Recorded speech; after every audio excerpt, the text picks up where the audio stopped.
Right. ఇక మనం చూసినాం ఆల్రెడీ హైదరాబాద్లో ఎక్కువ టోన్ అని చెప్పేసి నిన్న రేవంత్ రెడ్డి జపాన్ పర్యటన ముగించుకొని మాట్లాడారు. ఇక 3 నెలలు 35,000 కోట్లు స్కీమ్లు, కీలక ప్రాజెక్టులకు సర్కార్ నిధుల వేట, రైతు భరోసా, ఇందిరమ్మ ఇండ్లు, రాజీవ్ యువ వికాసానికి సర్దుబాటు, రీజనల్ రింగ్ రోడ్, మెట్రో విస్తరణ, రేడియల్ రోడ్లకు కొంత. సో ఇప్పటికే వివిధ ఆర్థిక సంస్థలతో సంప్రదింపులు, ఇతర ఆదాయ మార్గాలపైన దృష్టి. సో మనం చూసినాగా ఇక్కడ 3 నెలల్లో 35,000 కోట్లు ప్రభుత్వానికి కావాలి. సో ప్రధానంగా చూసుకుని రైతు భరోసా పైసలు చాలామంది ఇంకా రైతులకు పడలేదు. ఎందుకంటే 5 ఎకరాలు, 4 ఎకరాలు, 3 ఎకరాల లోపల 3 ఎకరాల లోపల వాళ్ళకే పడ్డాయి. ఇంకా 4 ఎకరాల నుంచి అసలు ఇస్తారని చెప్పారు. కానీ ఈ నెల ఏప్రిల్ ఎండింగ్ కూడా అయిపోతుంది కాబట్టి వాళ్ళకి వేయలేరు. ఈ నేపథ్యంలో రైతు భరోసాకు పైసలు లేవు, ఇందిరమ్మ ఇండ్లకు పైసలు లేవు, రాజీవ్ యువ వికాసానికి సర్దుబాటు కూడా కావాలి. దాంతోపాటు రీజనల్ రింగ్ రోడ్, మెట్రో విస్తరణ అండ్ రేడియల్ రోడ్లకు సో వీటన్నిటి కూడా పైసలు కావాలి. కాబట్టి సో 3 నెలలు 35,000 కోట్లు సమకూర్చే విధంగా ఈ ప్రభుత్వం సన్నాహాలు చేస్తుందంట. సో ఏ ఆదాయాలు ఎట్లెట్లు వస్తాయని చెప్పి దానిపైన కూడా ట్రై చేస్తూ ఉంది. కీలక ప్రాజెక్టులకు, పథకాల అమలుకు నిధులు సర్దుబాటుపై రాష్ట్ర ప్రభుత్వం దృష్టి పెట్టింది. రానున్న 3 నెలల్లో కనీసం 35,000 కోట్ల మేర ఫండ్స్ను మొబిలైజ్ చేసే పనిలో పడింది. పెండింగ్లో ఉన్న యాసంగి రైతు భరోసా సొమ్మును పూర్తి స్థాయిలో రిలీజ్ చేయాలని సీఎం నుంచి ఆదేశాలు వెళ్లాయి. ఇప్పటి వరకు 4 ఎకరాల లోపు రైతులకు భరోసా అందింది. ఇక మిగిలిన మొత్తానికి మే 2వ వారంలో పంపిణీ పూర్తి చేసేలా అధికారులు ప్లాన్ చేస్తున్నారు.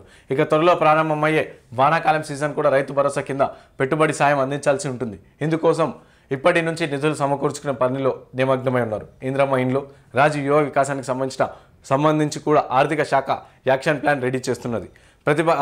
ప్రతిష్టాత్మకంగా తీసుకున్న రీజనల్ రింగ్ రోడ్డు, ఇంకా మెట్రో విస్తరణ, రేడియల్ రోడ్లకు రాష్ట్ర ప్రభుత్వం వార్షికోత్సవం వాటా ఇచ్చేందుకు నిధులను సమకూర్చుకునే యత్నాలు కూడా జరుగుతున్నాయి.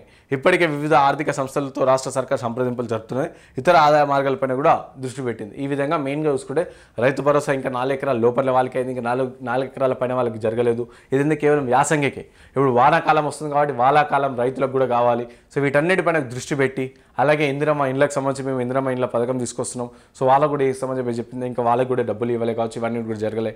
అండ్ రాజీవ్ గాంధీ యువ వికాస ఇంకా మనం అందరం కూడా అప్లై చేసుకున్నాం. సో దానికి ఇట్లా చాలా వరకు ఏవైతే పథకాలు ఉంటాయో వాటికి డబ్బులు లేవు. సో ఈ నేపథ్యంలో వాటన్నిటి కోసం కూడా ప్రయత్నాలు చేస్తూ ఉంది. సో ప్రభుత్వం ఎక్కడికైనా పైసలు తీసుకురావాలని చెప్పేసి యోచనలు ఉంది. ఇంకా చాలా వరకు పైసలు వచ్చే మార్గాల్లో కూడా అన్నిటిపైన దృష్టిలు పెట్టింది అనమాట. సో చూడడం ఎట్లయితుందో. ఆదాయ మార్గాలపై ఫోకస్. రాష్ట్ర ప్రభుత్వం ఆదాయం బాగానే ఉన్నప్పటికీ ఇందులో ఎక్కువ మొత్తం గత ప్రభుత్వం చేసిన అప్పులకే, కిస్తులు, వడ్డీలు, పాత పెండింగ్ బిల్లులు చెల్లింపులకే, ఉద్యోగ జీతభత్యాలు, పెన్షన్లు, రెగ్యులర్గా నెల ఇవ్వాల్సిన ఆసరా పెన్షన్లకే పోతున్నది. దీంతో వివిధ ఆర్థిక సంస్థల నుంచి రుణాలు తీసుకునేందుకు ప్రభుత్వం ప్రయత్నాలు చేస్తున్నది. ఆదాయ మార్గాల్లో భాగంగానే ఎల్ఆర్ఎస్ అప్లికేషన్లు క్లియర్ చేస్తున్నది. ఇక రిజిస్ట్రేషన్, లిక్కర్ ఆదాయం పైన ఫోకస్ పెట్టింది. ఆదాయం పెంపుపై ప్రతిపాదనలకు తీసుకురావాలని అధికారులకు ప్రభుత్వం ఆదేశించింది. ఇక ప్రభుత్వానికి ప్రతి నెల యావరేజ్గా ట్యాక్స్, నాన్ ట్యాక్స్ రెవెన్యూ 18,000 కోట్ల దాకా వస్తుంది. అయితే ఖర్చులు మాత్రం 23,000 కోట్లకు పైగా ఉంది. సో ఇట్లా ఈ విధంగా ఇక చాలా వరకు ఆదాయం వస్తున్నప్పటికీ కూడా గత ప్రభుత్వం చేసిన అప్పులు, వాటి తీసుకున్న కిస్తులు, ఇంకా ప్రభుత్వ ఉద్యోగులకు అందరికీ జీతభత్యాలు, పెన్షన్లు ఇవన్నీ కూడా కంప్లీట్గా పైసలు పోతున్నాయి. కాబట్టి ఇతర మార్గాల కోసం ట్రై చేస్తుంది.